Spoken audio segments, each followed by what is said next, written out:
চলো তোমাদের এবার দেখাই আমি আমি নিজেকে কি গিফট দিয়েছি। তো এই যে অল আই নিডের এই মেকআপ কিটটা আমার অনেক দিন ধরে নেওয়ার ইচ্ছে ছিল, তাই ভাবলাম বার্থডেতে নিজেই নিজেকে গিফট করি। তো দেখো, এটা আমি নিজেকে নিজে গিফট করেছি। তো কেমন হয়েছে অবশ্যই জানিও। তো তারপর দেখাই আমার বোন আমাকে কি দিয়েছে। তোমরা তো আমার বার্থডে ব্লগে দেখেছো আমার বোন আমাকে অনেক খাবার দিয়েছে, আর তার সাথে এই টি শার্টটা দিয়েছে। তো খুব সুন্দর হয়েছে, আমার হেভি পছন্দ হয়েছে টি শার্টটা। তো এটা একটা। তারপরে হচ্ছে আমার বান্ধবীরা আমাকে কি গিফট দিয়েছে।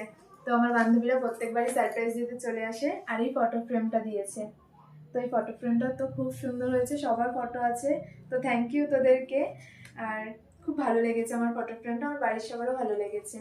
তো তারপর দেখাচ্ছি আমার যা আমাকে কি গিফট দিয়েছে। মানে ওরা অনুষ্ঠান করে হয়নি, তো তারপরের দিন আমাকে বলছে যে তোর জন্য এই কানের দুলটা এনেছি। তো দেখো কানের দুলটা কতটা সুন্দর, আমার হেভি ভালো পছন্দ হয়েছে, খুব সুন্দর লেগেছে। তো খুব সুন্দর হয়েছে কানের দুলটা। তো তারপরে দেখাই যে আমার বর আমাকে কি গিফট পাঠিয়েছে। তো তো এখানে নেই, তোমরা অনেকেই হয়তো জানো। তো ও আমাকে ওখান থেকে অর্ডার করে দিয়েছিল। তো আমাকে দিয়েছে হচ্ছে এই যে এই স্মার্ট ওয়াচটা। তো আমাকে দেখিয়েই দিয়েছে যে আমি কোন কালার নেব। তো আমার মনে হলো এই কালারটা নিলে ভালো হবে। তো দেখো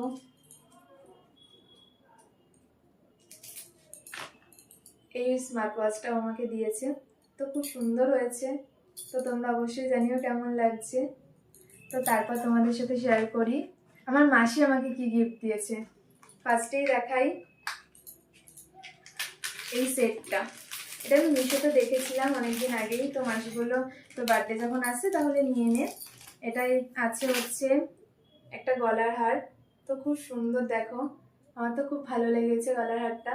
গ্রিন কালারের পুরো সেটটা, একটা গলার হার, একটা আংটি। আংটিটাও খুব সুন্দর হয়েছে।